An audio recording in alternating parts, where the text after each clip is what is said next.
Well, we are continuing our celebration with this sweet little baby angel. He is with Critter Cavalry Dog Rescue, and they're doing great work to help sweet animals find their forever homes. That's right, Kate. Thank you for all the amazing work you all do. Thanks for coming in. Of course. We have to get right to Edward's story here because he perked up. Did you see that? Whenever the screen came on, he has quite a story to share. Yeah, so Edward was his mother and his litter. He is only 6 months old. So back in March, she was found underneath a housing project in Lawrenceburg, Tennessee. It was during a cold snap in March, and the shelter was overwhelmed, just couldn't make space for them. And so they called Critter Cavalry, and we took him and his siblings in, and they were actually so sick that only him and two other of the litter mates survived, and he was actually the runt. So he is a fighter, and that's kind of how Critter Cavalry and the foster-based rescues work, is that we help with when the shelters are overwhelmed, especially the rural shelters, they just don't have any physical place to put them. So they'll reach out to foster-based rescues like us, where we have them in our homes. Gotcha. And talk more about those rural shelters, because, you know, we hear about shelters here in Nashville, but we don't hear so much about those rural shelters. Paint the picture for everyone who might not know what they look like. Well, and typically the shelters in those areas are where the most dogs are. If you think about rural farming communities, and the dogs aren't always, you know, the community isn't as dedicated as always to neutered and spayed. So the animals reproduce quickly, and then you may have a shelter with 12 stalls and one employee, and that's all they have. And so Critter Cavalry's been around for almost 20 years. And a lot of what our executive directors do is just network with those rescues so that they can call and say, I need your help. You know, I have a family that is going to not make it through this cold patch. Or maybe even, I just have a dog that is highly adoptable, and he's shown up, and he's easy to get adopted. Can you help me? And there's just a really big overcrowded situation in the shelters right now. COVID was great for animal rescue, but there's been a natural course correction, and now we are seeing a lot of dogs returned, even purebred dogs that have papers, and you know, with inflation and vet costs have gone up as much as 30% since before COVID.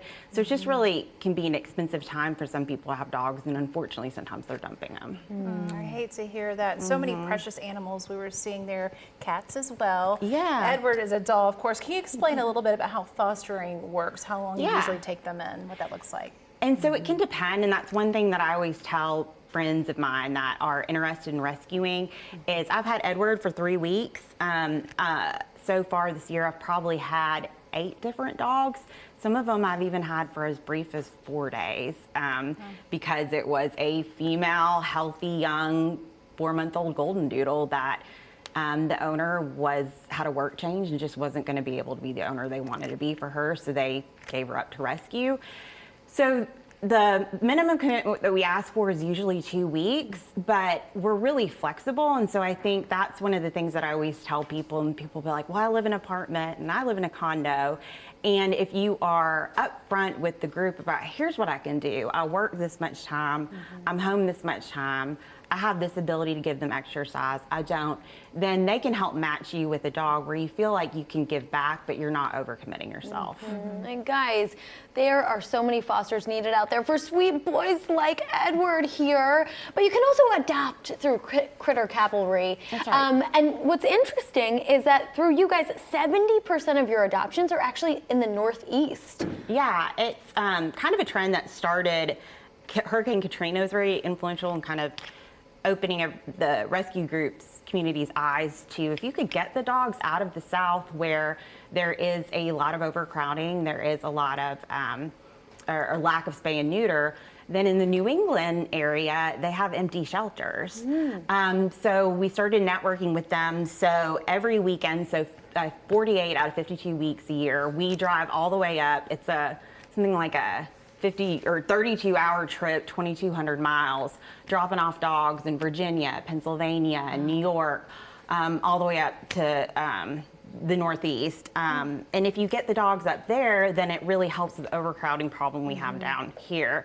And that's the biggest change is just having people that are willing to go up there and do that and drive up there. And so that's probably where Edward will end up. But we also do local adoptions here. Wow. There's just a greater need up there. That's incredible. You're doing so much work. That means so much is needed. And because of all the hard work that they have done in our community, Bart Durham Injury Law wants to make an incredible donation to you guys. This is all part of Bart Durham's big give back. Very good. He is donating $1,000 to animals in need. Yes, You're we have welcome. Blair Durham here with the law firm. This is so awesome what you all are doing. It is. I mean, how can you have a bad day when you get to give money to so many great organizations? And Critter Cavalry being one of them. Thank you. Thank you. Kate, we got to ask, what are you going to do with the money? We are going to spay and neuter dogs. Yeah. Very good. And vaccinate them. Very Yeah.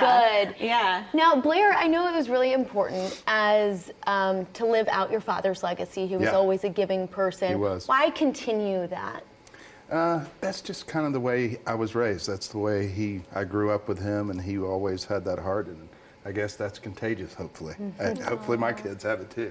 Yeah. Pretty What a sure they happy do. story. I Yeah. love that you're doing this. And, we have to mention also our producer upstairs got her dog Rook from you all. Oh, So lots of happy homes to be had. Yes. Very good. Yeah. Thank you. You're so welcome. I have a real check too. Yes, he has a real. Do you have pets too at home? I do. I have 2 dogs, See? Fizz and Grace. They have a mind of their own. They're Sean's, Poochon and a Maltipoo, so they're Cute little guys. designer mutts. Little dogs. They've never slept a night by themselves. I have 2 kids, and they sleep with us too. Cuddling up. yeah. So you know how impactful a dog or a cat or an animal can be to someone's family, to just a single person in general. Yes. Oh my gosh. My son, the first thing he does when he gets home from school isn't, "Hey, Dad." He lays on the floor and the dogs come. And, they have their quirks. One of them sits on his head, and but it makes his day, and it makes a lot of people's day. Their awesome. unconditional love is quite amazing. Truly, Yes. truly. Well, this was unconditional love as well. Yes, Thank you no so doubt. much. Thank you. Both of you. Congratulations. Yes. Thank you. Y'all can follow Blair's lead and make a donation. Critter Cavalry needs your generosity to help more animals in need. Please learn more about them and their animals at crittercavalry.com.